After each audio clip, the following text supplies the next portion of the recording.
Welcome, podcast fans. It's time for the What's Up Bro podcast show, presented by J&J Production Studios, the home for all your entertainment needs. All kinds of great topics discussed every week, a variety of different themes offered, special guest appearances, prize giveaways, and so much more. Stay tuned. And now, here are your hosts, Sam Crow and Big Hoss.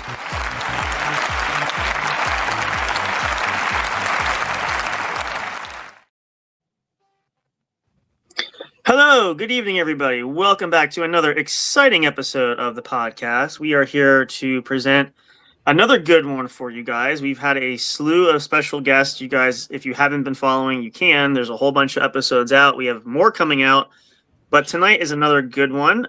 We want to welcome to the show, making her first appearance here, and I want to do this right. I need a bigger screen for this. Do have our applause meter. Makes it sound like we have a live studio audience, but it's her first, but hopefully not her last. Oh, I'm sure not, as long as we don't offend, which we don't usually do that, so not on purpose. Speak for yourself. At least some of us. Well, we know. You got a whole HR file by yourself, but that's a whole other thing. But we want to welcome to the show, making her first appearance here, Dr. Tamar Shtrambrand. Ladies and gentlemen, round of applause. Hello. Oh, Bill, so lovely. How are you? Thank you for joining us. Thanks for having me. Our pleasure. So for those that don't know, if you'd be so kind, tell us a little bit about yourself, bit of background there, and what we are going to be talking with you at least a little bit about tonight, if nothing else. I mean, obviously different things, but just for folks to kind of get to know a little bit about you. Sure. I am a 47-year-old mom of 3 teenagers, one girl and 2 boys. I married about a little over 20 years. I live in Rockland County, New York. It is the smallest county in all of New York. It's just north of New York City, by about 36 miles, and it's really gorgeous here. I am a career changer. I was an occupational therapist for 20 years. I worked with kids with developmental disabilities and autism in school settings. And then in my early 40s, I became a psychologist. And okay. I originally worked for 6 years in a community mental health clinic, which was basically a glorified Medicaid mill, and saw everything under the sun there. And then I worked for 2 years in a psychiatric hospital owned by the state in my area. And then I pursued my private practice, which I currently am doing as a full-time venture as of April 30th of last year. Wow, that is quite the list of accomplishments there. So I can definitely relate there. So family background there is my dad was an OTA for many years, actually retired the last several years, but only his specialty was geriatrics. He worked with the older folks. Ooh. So that's a very great list of accomplishments. So what was the, obviously, I don't know if it's a huge career change, but what was the change going there to what you're doing now? Was there any particular reason? Was it just something you wanted to pursue, or was it any specific reason, but I originally thought I wanted to go into medicine, and then I actually did get into medical school, and then I chickened out and I said, no, that's not for me. So instead of becoming one, I married one. Oh, there you go. Yeah, and observing over the years what the stress that he went through and the difficulty he had dealing with the clientele, and just how, like, I don't know how to call it, like, not great the medical field is, especially for parent. I just decided, no, I don't think I want to do that. And then he kind of like popped the idea into my head that I should become a psychologist. He thought I would be great at it. And I didn't really take it too seriously, but one class at a time. I did it online at Walden University because the online university platform became available, because there was no way with little kids that I was going to be able to do it. Yep. Yeah. So, and I got a 4.0 average, which I was shocked myself. Wow. Yeah, I couldn't believe it. And I graduated, and then I was like, well, maybe it's not going to go past here, but it did. We got an internship in the area, and they were willing to be flexible with me with hours, and I somehow passed my licensing test, and here we are. Great. Awesome. See, you never know that we just had kind of that theory, or that viewpoint, if you will, about people, like, you don't know what you're capable of unless you try it. We just had kind of that discussion recently, and it always seems like, and we bring up the point of the biggest hindrance is ourselves. So usually we are our own biggest enemy, worst enemy, biggest obstacle. So That is a marvelous accomplishment there. So congrats on that. I mean, that's a huge. So one thing I did want to ask is the average American, Canadian, world person, when they think of psychologist, they usually think of Bob Newhart or Fraser. What is there about That's psychiatrist, but okay. Psychiatrist. What is there about being a psychiatrist that the world doesn't know? You know, what's behind the scenes that you have to deal with that we usually have no idea that you are? Oh man, what a loaded question. It's a tough job being a psychologist. It's a really hard job. First of all, you're dealing with people's souls. You're not dealing with their bodies as much, although the body is intertwined. And you know, when I was growing up, I always thought that a psychologist was somebody who would give advice, and that's not at all what you're supposed to do. The complete opposite. You're not supposed to give advice. You're supposed to be really good at listening. You're supposed to be really good at asking questions to help the person think for themselves. You have to know when not to speak. You have to be very careful with your body language. And with you know, people are very sensitive. You could just, you know, look the wrong way, and they might you know, they could like there's and we're not even dealing with like the financial and the business aspect of it. Being a psychologist is a huge responsibility. There's a lot of work involved in it, and there's a lot of inner work that you have to do. You have to learn to be very resilient, because there's a lot of very, very impaired people out there that have very, very weak personalities, and you have to learn to not get completely, I guess, unraveled when they fall apart and they start lashing out at you and blaming you and taking all of their stuff on you. They call that transference and projection. They project all their stuff on you. You have to be able to have a poker face and not fall apart. Interesting. Well, go ahead, Jace. I have a question. Sure. I don't know if you could answer it, but what is the difference between the specific difference between schizoaffective and schizophrenia? Okay, it's good that I worked in a psychiatric hospital for 2 years, because I think I can answer that. So schizophrenia is the delusions, the hallucinations, and the mood swings back and forth, and it usually responds pretty well to medication.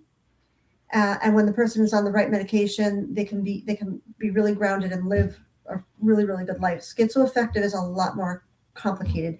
It's like a combination of the schizophrenia along with bipolar. You have the mood swings along with it. So the person seems like they're psychotic, but they might not actually be psychotic, and they're just having mood issues, that are mood lability that's going on with it, that's throwing them off.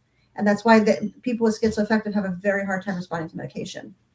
I was gonna say why I asked that, because they all know this, but I have schizoaffective, and I like to tell people it's a milder form of schizophrenia in my eyes, due to the fact it does come with the same hallucinations, but it's more mood and hallucinations at the same time.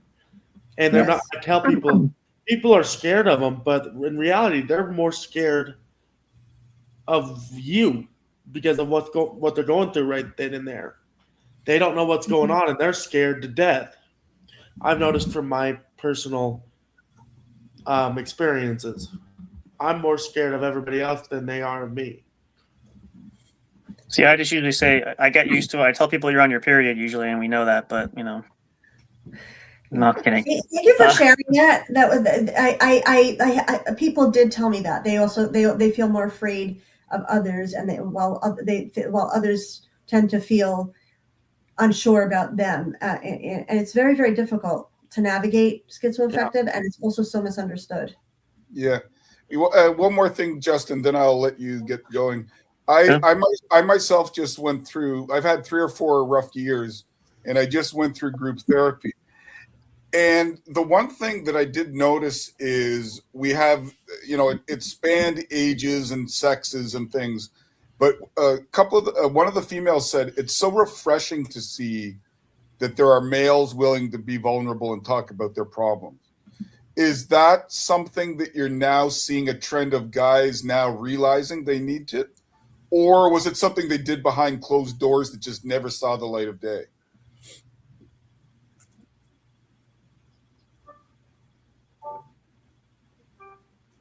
It's a great question. I'm not sure. Are we okay with audio?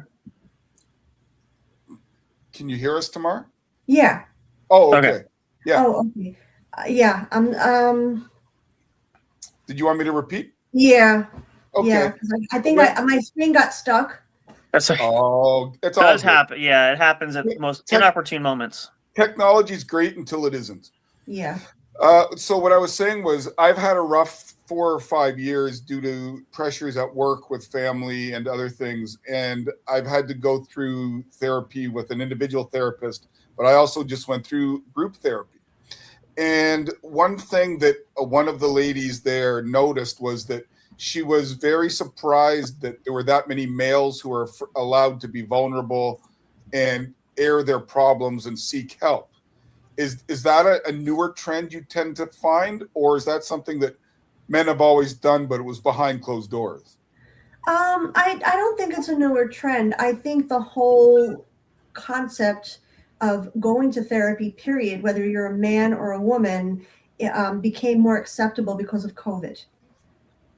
COVID really, really changed the society in that way. People used to, try to cope on their own, or there's a stigma and a feeling of shame around mental illness, and especially around men. Men are supposed to be like supermen. They're supposed to have no emotion, be resilient, Right. and COVID brought all of that down. So there has definitely been a huge increase in seeking therapy in both men and women since COVID happened, and I think that it's great because for many decades in this country we've had very difficult culture that we've been living in, and there's been drastic changes in the cultures here in America over the past 5 to 7 decades. So the fact that men now are not only are they going to therapy, but they're also becoming therapists. Yeah. It used to be that only very gentle, soft-spoken men were becoming therapists. That's changing. Now all kinds of men are becoming therapists, and sometimes men feel more comfortable speaking to men with different kinds of personalities. So it's definitely a newer trend, but it's also a cultural shift, which is amazing, in my opinion. Excellent. Wanted to say another thing I found out fascinating about another thing I found fascinating about schizoaffective and stuff like that. A lot of them, from what my doctor says, are smokers, and it goes with them. I guess she said she explained it as they smoke to sometimes deal with the hallucinations and stuff like that. And I don't know if I wouldn't think that's a really good way of dealing with the hallucinations, honestly. Yeah. When you say smoke, like what kind of stuff are they smoking? Just regular cigarettes with nicotine, or you mean like pot and marijuana and other stuff? I find it's with schizoaffective, it's both marijuana and cigarettes. So just general, yeah, it's a little bit of each. Smoking, Yeah. So I have to say that a lot of the people that were coming into the hospital where I was working, they had drug-induced schizophrenia. They or schizoaffective. A lot of them had done very hard drugs. Schizoaffective, schizophrenia. Yeah. They were not mentally ill prior. They had no prior history. And then once they started getting involved with marijuana, which was tainted, or they got involved with hard drugs, it kind of fried their brains, and it caused them to be in and out of mental health hospitals for years on end. And that's becoming an increasing trend. Okay. Yeah. I have a feeling like mine, I think, came from when I got jumped. I think it kind of did a number on my brain because I got hit 48 times, and then all of a sudden I started having my first episode, like a week later. Did you have anything you wanted to add, Justin? No, I concur with that there. The only thing I wanted to say to bring this up to light there is obviously we talk a lot about it, but and I know this is a general question, but to get your point of view from that one there, why, and I say this, and a lot of people know that, but why is it important to talk and share about your mental health? And, you know, again, we sometimes we find it hard where people don't want to, they might want to get help and they might want to ask it, but they can't. So, but why is it very important to seek out that help, to talk to people, to just really let people know how you're feeling? A lot of us tend to bottle things up naturally in some cases, but just to hear your perspective on it, why is that important for people to be open to share about their maybe mental health and struggles along those lines? Well, because it's nothing to be ashamed of. We live in a very, very difficult culture. We live in a very, very difficult time in history right now. And we have multiple generations that are alive that you know, if the majority of people that are alive were born between the 1940s and, you know, in the last 10 to 20 years. And history has been extremely, extremely difficult in that time period. And history has affected our mental health. As has changes in culture. We've had a huge cultural shift. I know that when I was a kid, for example, we were proud Americans. We stood up, we put our hand on our heart every morning, and we said the Pledge of Allegiance. Now that's not allowed in school. I'm not going to go there. I'm not going to go into, you know, how I feel about that. But like I mean, it's not easy to be alive in our times. It's not easy financially. It's not easy culturally. It's not easy physically. It's you know, and we all have to deal with our baggage, and we all have to deal with our challenges, and we all need support, and we all deserve support. Yeah. No, 100%. 100% agree on that. I mean, I think the other part of that too is is there something that we obviously know a lot of the triggers, obviously financial, maybe relationships, or are there other things like maybe you've noticed from people that are maybe triggers or stressors that maybe are not the norms that we think about, like finances or anything else? Like, are there things that are coming out that we don't think necessarily could be mental health or kind of triggers that are seeming to affect people, especially today, because we're in a different kind of culture now? Yeah, the sky's the limit on that one. Yeah, I mean, everybody's carrying secrets. Everybody's carrying something that happened to them. Some people, it's you know, I've met people that came out of the closet about their sexual orientation, you know, and that they were embarrassed to talk about it because you know, their families were very religious, or their culture wouldn't have allowed it. I can agree with that. I'm afraid to talk about that with people because I'm bisexual. And when you tell certain people, they're like, that's not right. You're going to go to hell for that. And then they all of a sudden don't like you. Or it's either you're a homo. There's always somebody that's There's judgment. They're judging you. Yeah. And you never know which kind of people it's going to be until it happens. So you wouldn't want to talk about it right off the bat usually.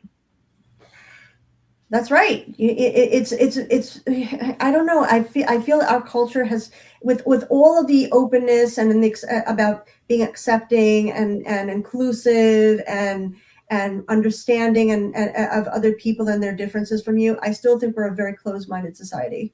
Yes. Yeah, and here's something I think that the general audience can really relate to. I've got a really good friend that went through some really tough times with a divorce and issues at work, and he's obviously struggling, but is unwilling to take the steps necessary to get help. As a friend or as an outside observer, what should we do in that situation? Be supportive, be empathetic, listen, carry him.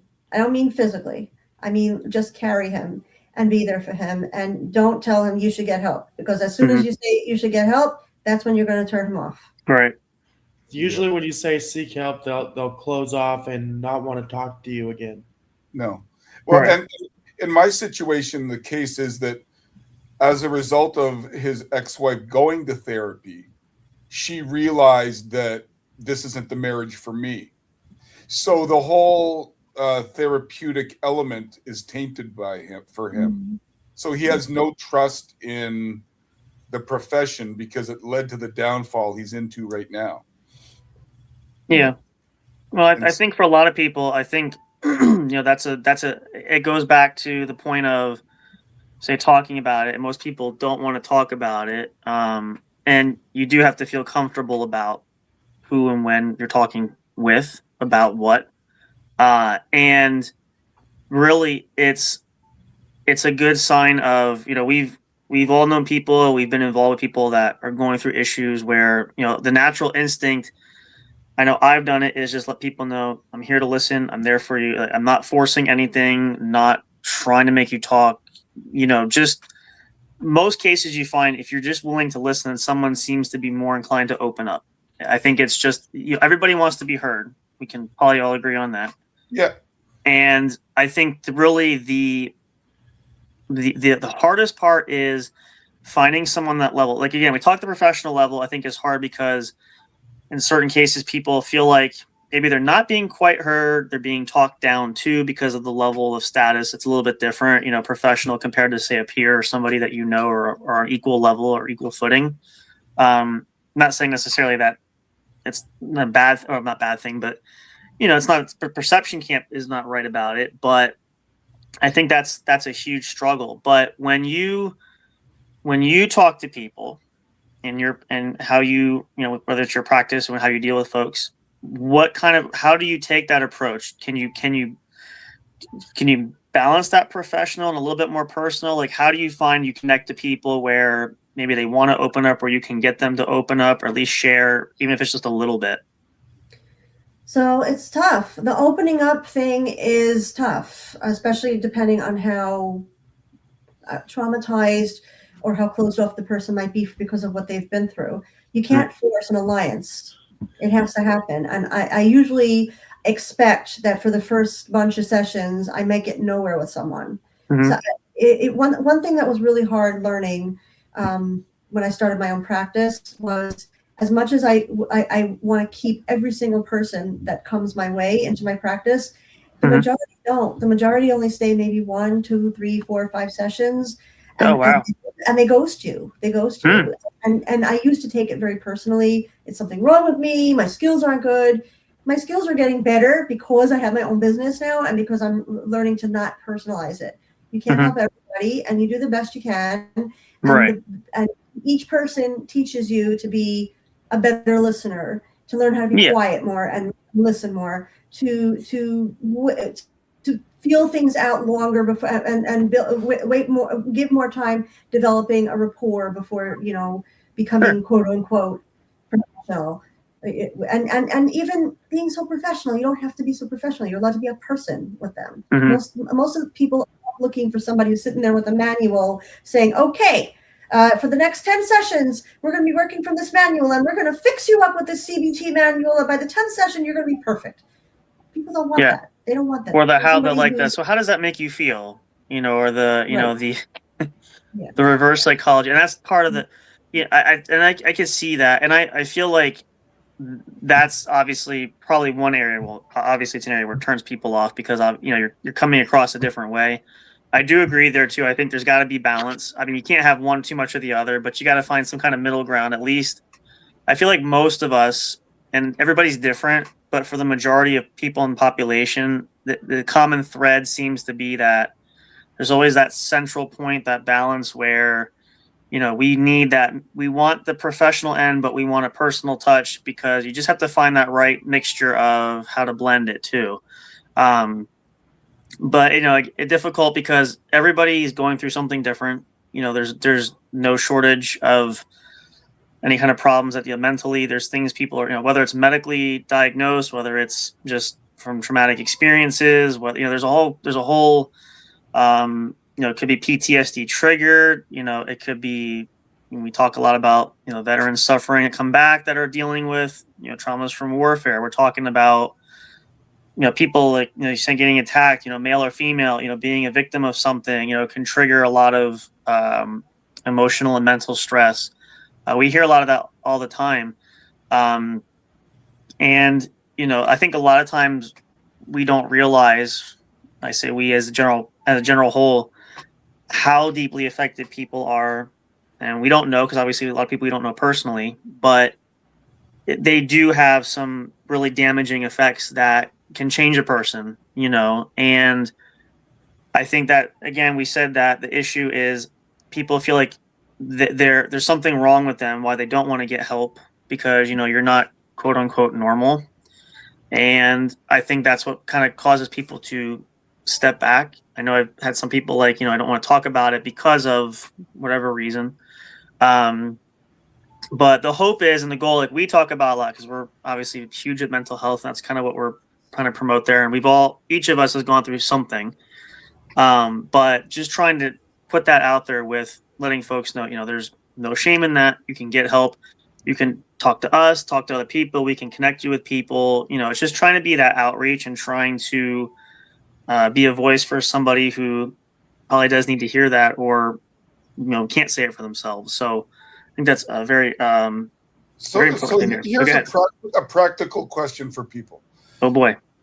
And it's reasonable. My therapist I work with is around my age. So it's somebody that you can relate to. But I've also had the situation where a friend of mine that's my age had a therapist that was 25. How important is it is George Thorogood playing? Yeah. How important is it for people to find a therapist they're comfortable with? Everything. Rapport is 99% of the therapy process. You ain't got the rapport, you ain't got trust. You ain't got trust, you ain't got progress.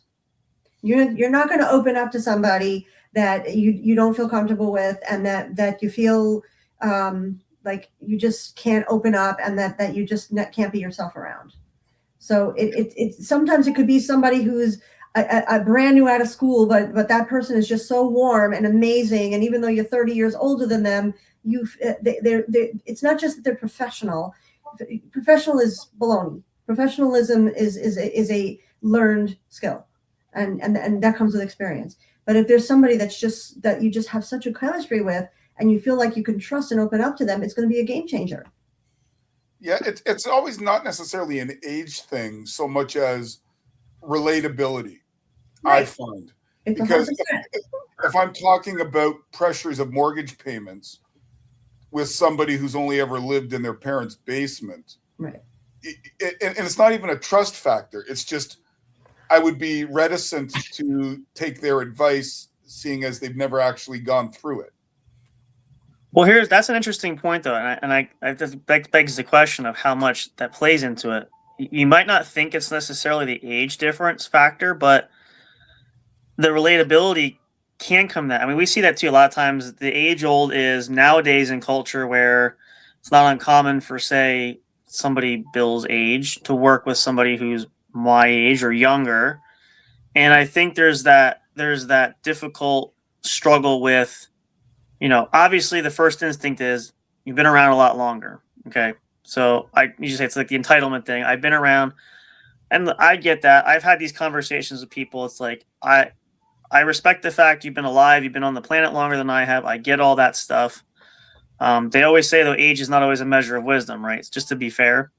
But there's something to be said about life experience. But how much of that, and maybe people that you've talked to that share that, struggle of whatever it is, it could be work, could be relationship. We see that's not an uncommon trend. There's a lot of relationship age gaps nowadays, whether it's the older man, younger woman, or vice versa. How much of that really, plays a toll? Because talking about judgmental, how many times do we hear people say, oh, well, just say so-and-so, this girl's dating someone her dad's age, and it just seems a little strange, because it just doesn't seem socially acceptable, and again, there shouldn't be any barriers there. It's not about the age, it's about who, the connection and all that stuff. But do you find a lot of that too? Like, does that play a lot on, wreak havoc on people where, because again, we find it just about everywhere, any walk of life, but does that seem to be a big factor? And I don't know, because I hear a lot about it, we read a lot about it, but do you find that, like, personally when you're counseling or talking to people, that's something that a lot of people deal with? I guess so. It really depends on the person that you're dealing with. Mhm. We're trained in our training to not self-disclose. Like Okay. it's really not something that is considered appropriate. I personally don't agree with that. I agree with it to some degree. Like in the beginning, I've become very, very careful about self-disclosing Mhm. and getting to know the person. But Sure. over time, you get to feel them out. And like some people are like, "Aren't you ever going to talk about it yourself or give me some of your life experience?" And I say to them, "Are you comfortable with that?" Because and if they say no, then and I know what my answer is. But Right. say, yes, I want to know from your experience on this particular situation that I'm telling you about. Can you relate to it in any way? Then I'll be happy to open and self-disclose. So I don't I think that answers your question. Like Yeah. everything is all rapport at the end of the Sure. day. A therapist is not somebody that should be a robot. Right. Well, we don't want a robot that just spits out, stuff about CBT and DBT. We want a relatable human being, Right. and Of and course. we would think that they would give us some of their own life experience. Yeah. To Yeah. help us. And I learned all about CBT and all the different, and how you intermix the two main ways of doing it and that sort of thing. But to me, and I think for our audience would be most effective, is the issues you get oftentimes start with something and you're spiraling. What are some really good self-regulatory techniques you can tell the Hmm. layman or someone who's been through therapy that can help them get through it? Because I had never heard the 10-80-10, but it makes sense. But for me, it's in my experience, the breathing method is my regulatory, as is a hot shower. What are some regulatory things that, even if you're not going to therapy, can be picked upon easy enough when you find yourself going down that hole? I have a ton of nuggets. My favorite breathing I was going to exercise. say, can you Yeah. email me them after? Because I might be using them. I have tons of nuggets, tons of them, and I practice what I preach. Also, I Okay. really practice what I preach. I have little video clips, for example, of certain things, like when I'm trying to teach a person about exposure therapy for anxiety. I'll show them a clip from the same clip that I show every person, which is like a study that was done about a young woman who was struggling with snake phobia at the Boston University, and they were doing an exposure therapy that this particular doctor would do within 3 hours, and the person would be quote unquote cured. And I show it to them, and that gives when I want to do exposure work with them, they get an idea of what exposure work looks like, and then they understand the concept, and then they're more willing to be a part of it. So that's one nugget. Another nugget is it's something called 4-7-8 breathing. It's from Go Zen. It's an awesome breathing technique. You've heard of Go Zen? Well, I know that. My only thing with it is that I don't necessarily follow the 4-7-8. I breathe in, I hold it for a few seconds, and then I let it out. And the one thing that I learned was you don't have to follow everything precisely, but if it works for you, it works for you. Exactly. But the reason why I like the Go Zen version of 4-7-8 breathing is that by the time the person stops, pauses, and does each of the steps and has to cognitively think, okay, right now I have to breathe in through my nose for 4 seconds, and now I have to hold for 7 seconds, and now I have to breathe out through a pinhole, they're calm. Yeah. Going through all the steps of it really, really helps calm the person down. And I really like mindfulness from DBT. I'll always pick out a Venn diagram from Therapist Aid and show it on the screen, and we'll go through we'll use it to visualize and go walk through a mindfulness activity where they're trying to think, to make a decision that's bothering them. Mhm. So those are some of the big nuggets. I also like acceptance and commitment therapy. There are aspects of it. So if I want to teach cognitive diffusion, I have cute little videos for example, one is about a young girl who's on an airplane, and all these bad guys are in the back of her head. They're bad passengers in the back, and they're telling her what to do and where to go. And meanwhile, she's trying to please them all, and she never gets to her destination. And that really reinforces the cognitive diffusion. idea. Like, it has to be relatable. I'm saying cognitive diffusion to you. You're like, what the hell is that?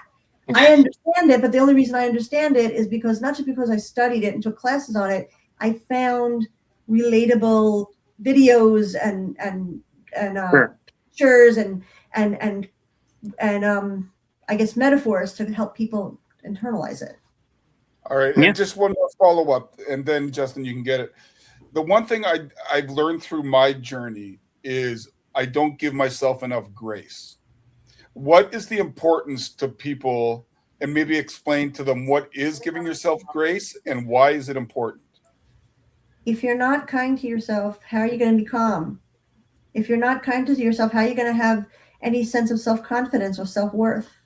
We have to be kind with ourselves. We are souls that have this blob called a body stuck on top of it, and we need to sleep, and we need to eat, and we get tired, and we get hungry, and we get cranky, and we get busy and exhausted and overwhelmed.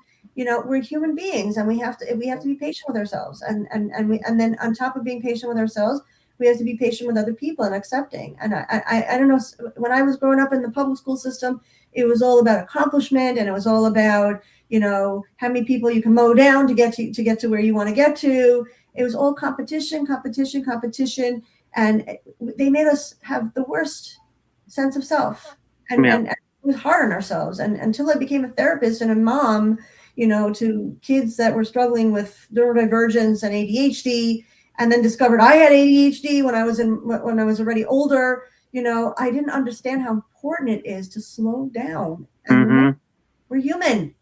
Yeah. For God's sake, be patient with yourself and be patient with other people. Well, and part of it is because as a male, you're traditionally brought up to be the breadwinner, be the best dad, be the best husband, be able to go to the bar and hang out with the guys and watch sports. And you've got all these expectations. Once in a while, either you get an ulcer or you collapse. That's right. And I think being that for people sometimes to realize they need to slow down. Right. Yeah, I think that's the unfortunate byproduct of society in general. But we're just we, and I don't think it's changed much for the better. But our society just ramps up and just goes constantly. Like, so many people can understand why they burn out and why stress levels are high, because they just go and go. We're supposed to be like the Energizer Bunny, just have all this energy all the time. And I always make the joke, you go home and say, let me just plug in my charging cord to myself and charge me. It doesn't always work that way. And a lot of that is, and I speak from personal experience as well as others. Everybody else could do that too, but it's very easy to burn out fairly quickly. And I've seen people do it. I've seen, whether it's in different activities, work things, people, again, just human nature, where you reach a breaking point and, you don't ever want to go that route, but there's just so many things that cause stressors in daily life that, people just can't seem to escape it. I think a lot of us are trying to find ways to cope and try to find ways to get out of that cyclone of the daily things that cause so much stress. But, it's really, really difficult. But if that's something you tell people, like, what's a good way for people to focus on being able to try to relax or try to get away from those stressors, or at least take a break, like, just to try to maybe even avoid certain things that are stressors, like, what kind of advice do you give for people that are dealing with that or trying to deal or get away from that kind of stuff? First of all, I tell people, be your own cheering squad. Okay. If you got through a day where you didn't yell at anybody, or you didn't yell at too many people, if you got through a day where you earned an honest living and did your best, if you got through a day where you didn't get arrested or commit any crimes, Fair. and you got through a day where you put your best effort forward, you did great. And we have to start cheering ourselves on for that. Yeah. Totally agree with that. I think that's a great way to put it. Now, I do want to focus here a little bit, because we're going to kind of promote this as well, but I want to tell us a little about, you said you have your website that you have, right? Can you give us some information, tell us about it, how it works, and what you use it for? It's kind of like my online business card. Okay. Somebody Okay. wants Fair enough.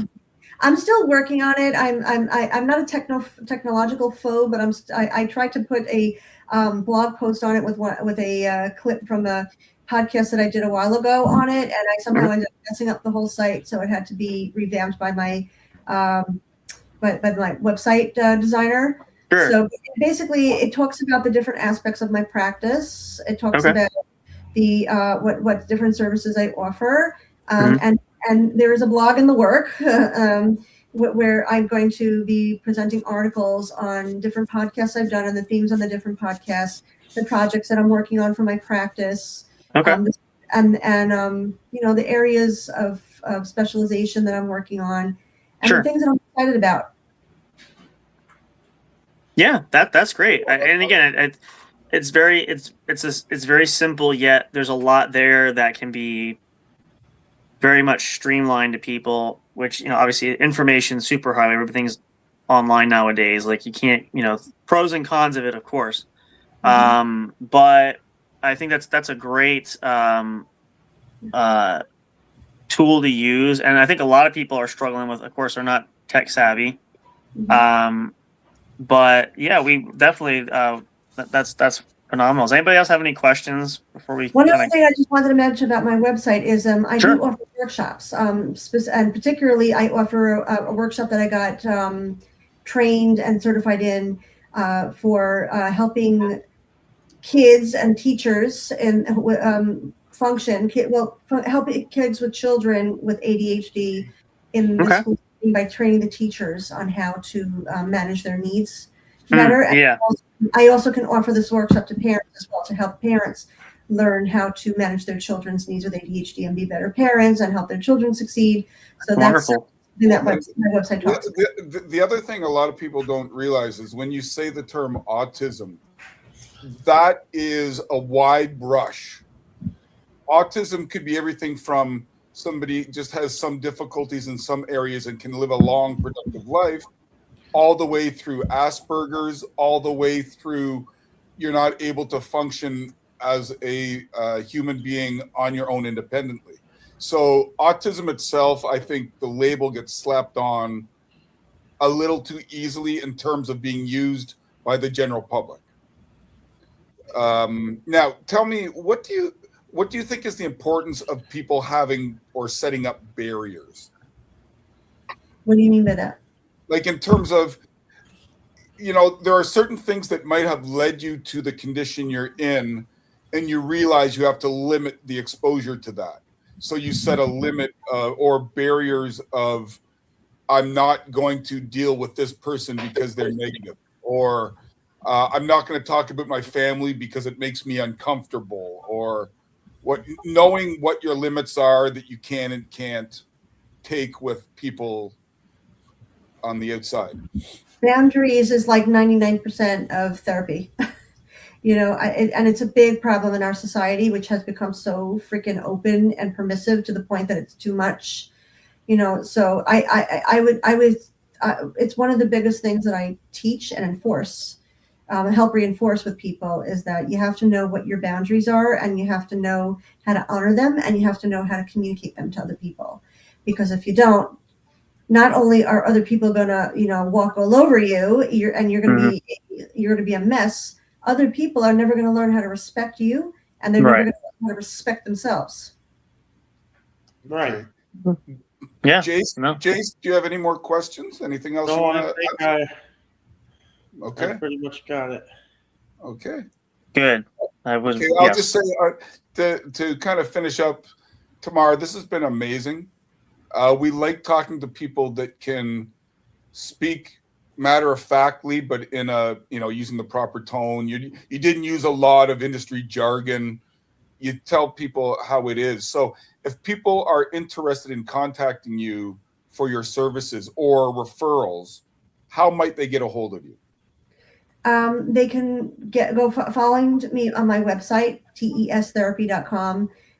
They can call my cell, 516-749-9731. They can email me at Dr. Shtrambrand at phdtherapist.net. And when you write the doctor in Dr. Shtrambrand, it's just Dr. Shtrambrand, no period. No period. Yeah, that's usually a fun thing people forget, which we will definitely get the information from you. If you would share that with us, we'll put it out there in written form so people can see it. Somehow I doubt you have a shortage of clients because it's pretty omnipresent these days of going to a therapist. But if we can help somebody get them to you to give you the help they need, that's what it's all about. Yep. Even bigger is I'd like to offer workshops to the community. Wonderful. Sometimes even better than therapy is having a workshop presented by somebody on a skill that's a specialization that they have, and to teach skills to groups, and then people can work on them themselves. And you have mentioned in the past in our pre-interview that you are looking to get into some speaking. So people would contact you the same way if they were interested in your services, talking to a small or a larger group? Yep. And my specialization areas, which I can speak about, are on my website. Okay.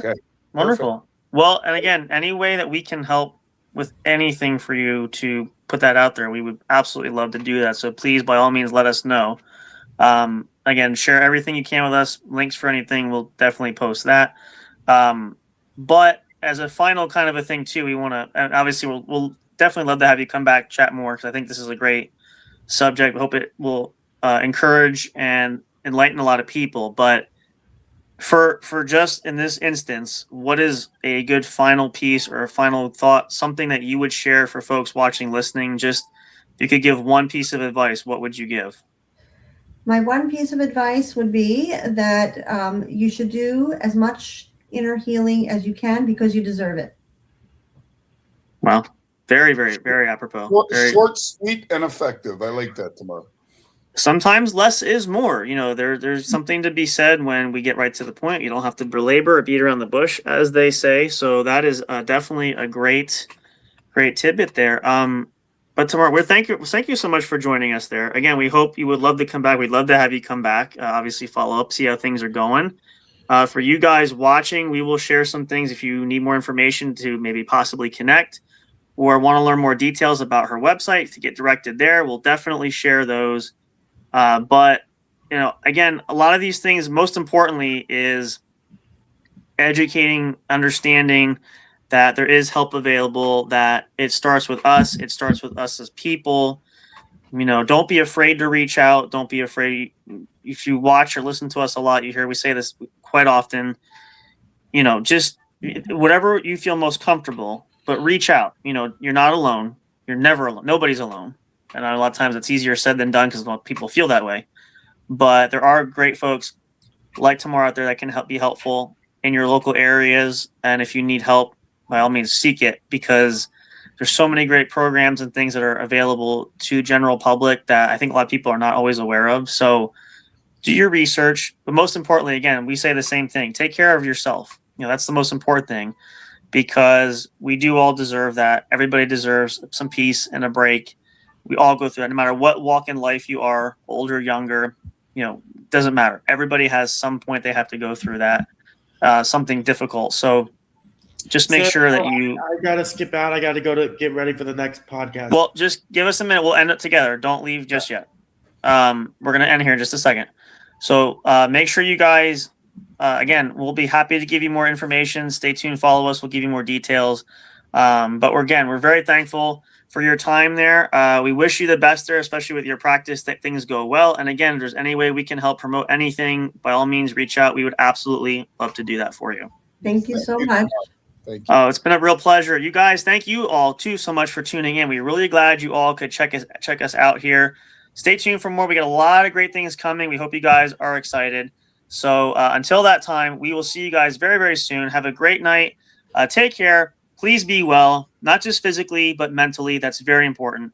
Again, if you all need any help or details, by all means, reach out. We will love to make sure that if we can't help you, we will point you in the direction of others who can. But we're so glad you guys could tune in, whether you watch live or watch the rebroadcast. Have a great rest of your week. Good night and goodbye for now. And of course, as always, you guys know, until next time, when we see each and every one of you at the show. Be well, everybody. Good night. Bienvenue. Thank you for listening to the What's Up Bro show. catch all the latest live action on your favorite podcast streaming services, including Spreaker, Spotify, iHeartRadio, and more. You can also check out episodes on the studio's official YouTube channel. Subscribe and become a member today. Don't forget to also turn on notifications so you'll know when new content is uploaded. Stay tuned and don't miss a single moment. We love and appreciate all your support. And as always, we will see you at the show.